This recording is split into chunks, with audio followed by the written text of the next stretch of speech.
सत साहेब भगत जी मैं सोच रहा था कि जो हमको मतलब जो फोटो जो मिला है जो नाम दीक्षा जो सेंटर से है जिसमें कबीर साहब जी का, संत गरीबदास जी महाराज का, चितानंद जी महाराज का, स्वामी रामदेवानंद जी महाराज का, सतगुरु रामपाल जी महाराज का, मतलब पूरा फोटो मतलब एक ही में है। हाँ, तो हम सोचे हैं कि तत्व ज्ञान के आधार से कि संत गरीबदास जी महाराज और सत रामपाल जी महाराज और कबीर साहब जी महाराज वो सब तो एक ही है। वो संत रामपाल जी महाराज कबीर साहब है, गरीबदास जी महाराज है, और एक ही चेहरा देखने से संत रामपाल जी महाराज से ही इसी मतलब रूप में अपना मोक्ष होगा। तो क्यों ना हमें सारे फ़ोटो को हटा करके एक ही फ़ोटो रखें, तो क्या ये सही होगा? और आप अगर बताएंगे तो मैं एक ही फ़ोटो खाली गुरु जी का रखूँगा। हाँ, सब कुछ जब वही है तो सत साहेब भगत जी इस समस्या का समाधान कीजिएगा। बंदी छोड़ सतगुरु रामपाल जी महाराज जी की जय हो। सत साहेब भगत जी, बिल्कुल बड़े भाई, आपने बिल्कुल लाख टके की बात कही है कि हमें जो फोटो मिली है आश्रम से या नाम दीक्षा केंद्र से, जिसमें बीच में हमारे परम पूज्य सतगुरु रामपाल जी महाराज जी विराजमान हैं और ऊपर नीचे दाएं बाएं कबीर साहिब जी की फोटो है, गरीबदास जी महाराज जी की फोटो है, पंडित चिदानंद जी महाराज जी की फोटो है और हमारे दादा गुरुदेव स्वामी रामदेवानंद जी महाराज जी की फोटो है। देखिए भगत जी, जब तक किसी भी आत्मा को इस भक्ति मार्ग का सही तरीके से ज्ञान नहीं होता है, तब तक वो आत्मा कुछ भी करती रहे, परमात्मा उसको क्षमा करते हैं और उसकी भूल को परमात्मा नजरअंदाज करते हैं। और जैसे जैसे वो आत्मा इस भक्ति मार्ग में आगे बढ़ती जाएगी, जैसे जैसे वो सतगुरु रामपाल जी महाराज जी के द्वारा जो अनमोल तत्व ज्ञान प्रदान किया गया है उसको आधार बनाएगी, उनके अनमोल वचनों को, सत्संगों को ध्यान से सुनकर फिर उन पे चिंतन मनन और मंथन करना शुरू करेगी, तो उस आत्मा को मालूम पड़ जाएगा कि परमेश्वर ही, स्वयं परमेश्वर कबीर साहिब जी ही भिन्न भिन्न रूप और स्वरूपों में, कभी संत रूप में, कभी सतगुरु रूप में, कभी किसी भगत रूप में परमात्मा यहाँ पे सारा खेल खेलते हैं। परमेश्वर के अलावा सृष्टि की जानकारी, ये अनमोल मंत्र, ये मूल ज्ञान ना कोई दे सकता था, ना कोई दे सकता है, ना कोई देने वाला। और गुरुदेव ने बताया कि जब कोई भी आत्मा इस भक्ति मार्ग से जुड़ती है, चूंकि ये दुनिया से डिफरेंट मार्ग है, इस मार्ग में भक्ति की जो विधि है, साधना है, नियम है, वो दुनिया में जो लोक वेद के आधार से प्रचलित भक्ति साधना है उससे बिल्कुल विपरीत है। तो जगत और भगत का परमात्मा ने 36 का आंकड़ा भी बताया है। और गुरुदेव ने बताया कि जब कोई भी पुण्य आत्मा कम से कम 3 से 4 वर्ष इस भक्ति मार्ग को दे देती है, यानी सतगुरु देव जी से नाम दीक्षा लेके 3 से 4 वर्ष तक यदि वो लगन के साथ भक्ति करती है, तो धीरे धीरे फिर उस पुण्यात्मा का ज्ञान योग परमात्मा खोलना शुरू कर देते हैं। उसको बहुत सारी चीजें और सतगुरु देव जी के सत्संगों के कोड वर्ड, संकेत उसको समझ में आने लग जाते हैं। तो इस आधार से भगत जी, आपने जो कहा वो बिल्कुल सत्य है, क्योंकि अब आपकी आत्मा स्वीकार नहीं कर रही है कि मैं मेरे घर में मेरे परम पूज्य सतगुरु रामपाल जी महाराज जी के अलावा किसी अन्य महापुरुष की फोटो रखूं। क्योंकि अन्य जो महापुरुष हैं जिनको हम समझते हैं, जैसे हम कबीर साहिब जी हैं, गरीबदास जी महाराज जी हैं, तो ये महापुरुष कौन थे? ये महापुरुष स्वयं कबीर साहिब जी के ही अन्य रूप थे। और आज वही कबीर परमेश्वर संत रामपाल जी महाराज जी का चोला धारण करके आज इस पृथ्वी पे प्रकट है, विद्यमान है। तो हमें बाकी के जो उनके स्वरूप हैं, आज से पहले परमात्मा देश काल और परिस्थिति के अनुसार जो लीला कर गए,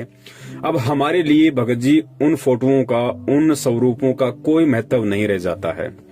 आज हम कबीर परमेश्वर जी की वो फोटो जिस स्वरूप में वो 622 वर्ष पहले काशी में आए थे, चाहे हम उसकी पूजा करें या ना करें, उसका कोई महत्व नहीं है भक्ति मार्ग में हमारे लिए, क्योंकि हम परमेश्वर से परिचित हो चुके हैं, उनके ज्ञान से परिचित हो चुके हैं। तो हम भक्त आत्माओं के लिए जब साक्षात वो कबीर परमेश्वर सतगुरु रामपाल जी महाराज जी के चोले में हमारे प्रत्यक्ष है, सामने है, हमारे सतगुरु के रूप में है, हम उनकी शरण में हैं, तो 650 साल पहले वाली फोटो का या 250 साल पहले परमात्मा गरीबदास जी महाराज जी के रूप में आए उन फोटोओं का भगत जी हमारे लिए कोई महत्व नहीं रह जाता है।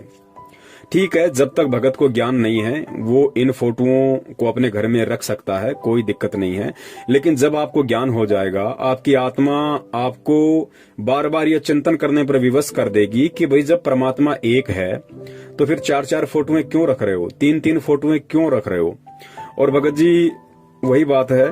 जब आत्मा का पति एक है तो फिर भगत जी हमें औरों की पूजा क्यों करनी है, हमें औरों को इतना महत्व क्यों देना, हमें केवल उसी रूप, उसी स्वरूप और उसी सतगुरु को महत्व देना है जिनसे आज हमारा मोक्ष होना है। कबीर साहिब जी 650 साल पहले आए थे। 650 साल पहले उनके रूप का, उनकी फोटो का महत्व था, क्योंकि उस समय यदि हम चाहते तो ज्ञान को आधार बना के, परमात्मा को पहचान के हम इस काल लोक से मुक्त हो सकते थे, लेकिन ऐसा हम नहीं कर पाए। तो आज उस फोटो का हमारे लिए कोई महत्व नहीं है। आज कबीर साहिब जी की वो फोटो या फिर गरीबदास जी महाराज जी की फोटो या फिर हमारे दादा गुरुदेव जी की फोटो या पंडित चिदानंद जी महाराज जी की फोटो आज भगत जी ना ही तो हमें लाइव सत्संग सुना सकती है, ना हमारे को वो फोटोएं दर्शन दे सकती हैं, ना हमारे को वो फोटोएं आशीर्वाद दे सकती हैं, ना हमें वो अनमोल तत्व ज्ञान से परिचित करवा सकती है, ना वो फोटोएं हमारी प्रार्थना सुन सकती हैं और ना ही वो फोटो हमारी किसी भी शंका का निवारण कर सकती हैं। आज कौन है जो हमें सत्संग सुना सकते हैं, हमें आशीर्वाद दे सकते हैं, हमारे दुखों का निवारण कर सकते हैं, हमारी प्रार्थनाएं सुन सकते हैं, हमें आशीर्वाद दे सकते हैं, जिनको हम दंडोत प्रणाम करके हम जो है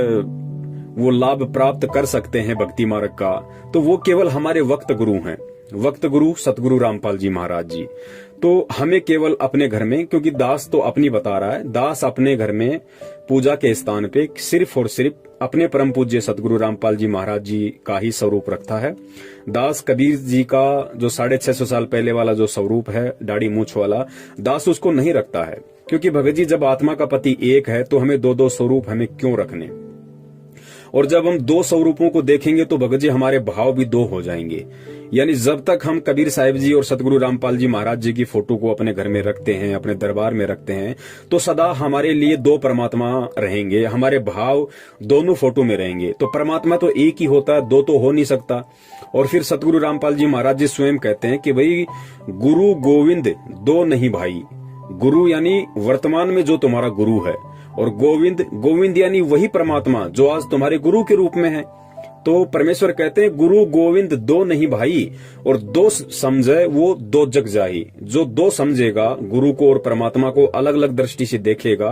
कि भाई परमात्मा तो कबीर जी हैं जो सतलोक में बैठे हैं, और मेरा जो गुरु है संत रामपाल जी महाराज, ये तो उनका भेजा हुआ संदेशवाहक है, उनका भेजा हुआ संत है, उनका भेजा हुआ प्रतिनिधि है। तो कहते हैं वो आत्मा भक्ति करते करते भी जब शरीर छोड़ेगी, और शरीर छोड़ते समय तक भी यदि उसका यही भाव रहा कि गुरु और गोविंद दोनों अलग अलग होते हैं, तो वो आत्मा, परमात्मा कहते हैं गुरु गोविंद 2 नहीं भाई, 2 समझे वो 2 जग जाई, वो नरक में जाएगा। तो भगत जी हमने ऐसी गलती क्यों करनी है?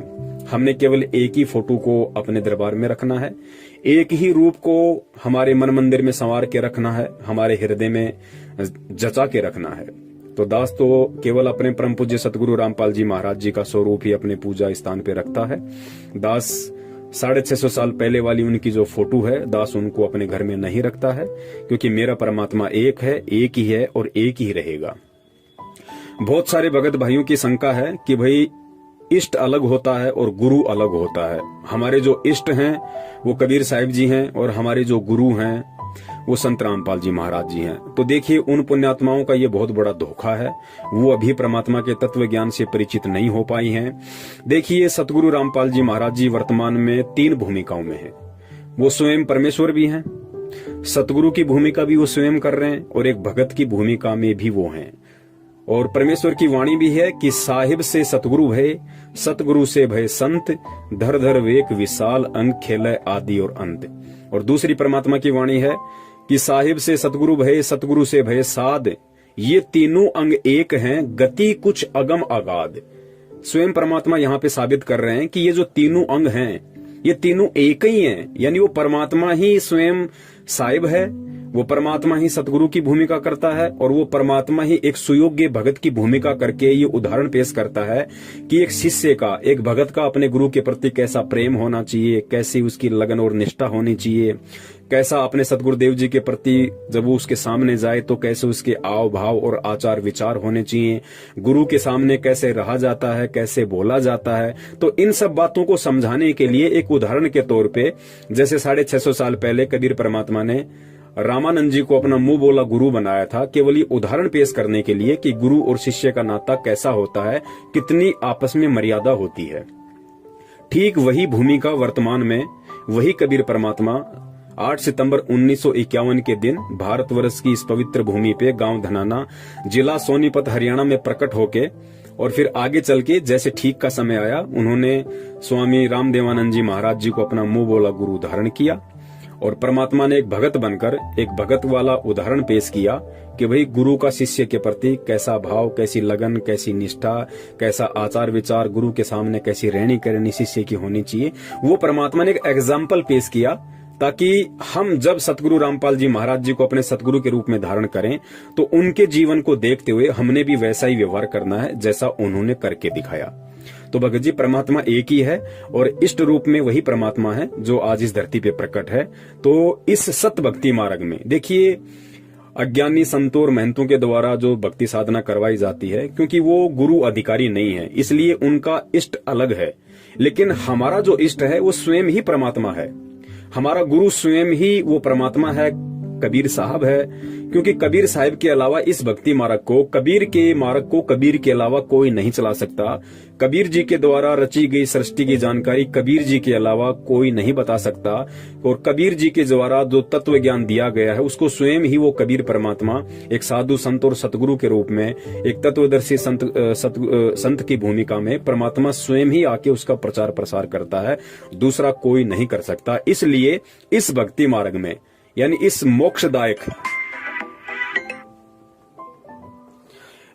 मोक्षदायक सत भक्ति मार्ग में, कबीर जी के सत भक्ति मार्ग में कबीर जी ही हमारे इष्ट हैं, कबीर जी ही हमारे गुरु हैं, कबीर जी ही हमारे सतगुरु हैं और वे कबीर जी आज स्वयं इस पृथ्वी पे सतगुरु रामपाल जी महाराज जी के स्वरूप में प्रकट हैं। तो हमने केवल उन्हीं का स्मरण, ध्यान, चिंतन, मनन और उन्हीं की हमने पूजा करनी है, इष्ट रूप में, गुरु रूप में, सतगुरु रूप में। तो भगत जी हमने अपने दिलो दिमाग में, मन मंदिर में और हमारे हृदय में केवल सतगुरु रामपाल जी महाराज जी की ही फोटो रखनी है, क्योंकि हम दो भाव में नहीं चल सकते, हम दो नावों में सवारी नहीं कर सकते। अगर हम घर पे दो फोटो देखेंगे तो हमारे भाव भी दो होंगे और जब तक हमारे दो भाव होंगे तो समझिए कि हम अभी इस भक्ति की उस गहराई में नहीं पहुंच पाए हैं। हम इस भक्ति की वो उपलब्धि जो सतगुरु हमें प्राप्त करवाना चाहता है, हम उसको अभी प्राप्त करने के लायक नहीं हुए हैं। तो हम परमात्मा को दुखी ना करें, हम किसी भी रूप में हम परमात्मा को दुखी ना करें भगत जी। क्योंकि एक औरत, आप सांसारिक उदाहरण ले लीजिए, एक औरत जिसकी शादी हो चुकी है और वही औरत यदि किसी दूसरे से शादी कर लेती है, किसी कारण से पहले वाले पति को छोड़ देती है और दूसरे पति से शादी कर लेती है और शादी करने के बाद यदि फिर भी वो पहले वाले में भाव रखती है, या हो सकता है पहले वाला पति उसका मर गया हो किसी कारण से और पहले वाले पति की फोटो को देख देख के रोती है, उसको अपने पर्स में रखती है, अपने अलमारी में रखती है और शादी भी उसने दूसरी कर ली, तो दूसरे वाला पति उससे कितना प्रसन्न होगा। उस पति को पता है कि ये पहले वाले को भुला नहीं पाई है तो ये अभी मेरे लायक नहीं है, अभी इसका भाव, अभी इसका प्रेम मेरे में उतना नहीं है, अभी भी इसका भाव और प्रेम उस फोटो में, उस पहले वाले पति में ही ज्यादा अटका हुआ है। तो वर्तमान का जो पति है वो उससे उतना प्रेम नहीं कर पाएगा, उसे उतना मान सम्मान नहीं दे पाएगा। तो भगत जी हमने ये गलतियां नहीं करनी है। हमारा परम पिता परमेश्वर अजरो अमर है, वो जब चाहे और जिस रूप में चाहे पृथ्वी पे प्रकट हो सकता है, आ सकता है और आया हुआ है। तो हमने केवल हर जगह केवल एक ही परमात्मा देखना है और वर्तमान में इस धरती पे जो असली कबीर है वो स्वयं सतगुरु रामपाल जी महाराज जी के रूप में प्रकट है, विद्यमान है और हमने उन्हीं का पूजा पाठ, ध्यान, मनन, चिंतन मनन करना है। अन्य हमने किसी भी उनके स्वरूप को पूजा के भाव से नहीं देखना है। हमने उनके किसी भी रूप को वो महत्व नहीं देना जो महत्व आज हमने साक्षात उनको देना है। और भगत जी चक्कर क्या है, परमात्मा सतगुरु रामपाल जी महाराज जी की ये मजबूरी समझ लीजिए या ये जरूरी समझ लीजिए, क्योंकि उन्होंने कबीर जी को परमात्मा साबित करने के लिए उनकी फोटो का सहारा लेना पड़ा। हालांकि वो स्वयं कबीर हैं, लेकिन दुनिया को समझाने के लिए यदि वो स्वयं कहें कि भाई मैं ही कबीर हूं, मैं ही भगवान हूं, तो कोई नहीं मानेगा उनकी बात। इसलिए शुरुआत में उन्होंने कबीर जी को शास्त्रों से, वेदों से परमात्मा सिद्ध करने के लिए उस फोटो का सहारा लेना पड़ा, उस नाम का सहारा लेना पड़ा। और जिन पुण्यात्माओं को फिर आगे चल के जो उनके शरण में आ गए, फिर उनको आगे चल के सत्संग सुनने के चलते उनको ये मालूम पड़ गया कि भाई वो कबीर है कौन जिसके विषय में सतगुरु रामपाल जी महाराज जी इतना प्रचार प्रसार कर रहे हैं, उनके महिमा का गुणगान कर रहे हैं, वो कबीर है कौन। तो फिर उस आत्मा को भगत जी मालूम पड़ जाएगा कि जिस परमात्मा के विषय में आज तक कोई नहीं जान पाया, तो उस परमात्मा की जानकारी कौन दे सकता है यहाँ पे आके। उस परमात्मा की सृष्टि की, उस परमात्मा के सतलोक की जानकारी कौन दे सकता है। और जब मालूम पड़ेगा उस भगत आत्मा को कि कबीर की जानकारी तो स्वयं कबीर ही दे सकता है, क्योंकि गुरुदेव ने अनेकों बार कह दिया कि अपनी महिमा का वर्णन उस परमात्मा को स्वयं ही करना पड़ता है, क्योंकि यहाँ का कोई भी प्राणी, 21 ब्रह्मांड का कोई भी प्राणी उस परमात्मा के विषय में नहीं जानता है, उस परमात्मा से परिचित नहीं है। इसलिए उस कबीर परमात्मा ने स्वयं ही यहाँ पे एक संत रूप धारण करके, एक सतगुरु रूप धारण करके अपनी जानकारी स्वयं ही देनी पड़ती है। तो सतगुरु रामपाल जी महाराज जी स्वयं कबीर परमात्मा है और वे स्वयं ही सन 1994 से अपनी जानकारी दे रहे हैं। अनजान व्यक्ति गुरु और परमात्मा को अलग अलग देख सकता है। सतगुरु रामपाल जी महाराज जी और कबीर परमेश्वर जी को दो रूपों में देख सकता है, लेकिन जो उनके अनमोल तत्व ज्ञान से, मूल ज्ञान से परिचित हो चुके हैं, वो भगत अच्छे से जान जाएंगे, पहचान जाएंगे कि गुरु और परमात्मा अलग नहीं है। और फिर भी यदि गुरु और परमात्मा को कोई दो अलग अलग रूपों में देखता है, तो परमेश्वर की स्वयं की वाणी है कि वो नरक में जाएगा, वो दोजक में जाएगा। बंदी छोड़ सतगुरु रामपाल जी महाराज की जय हो। सत साहिब।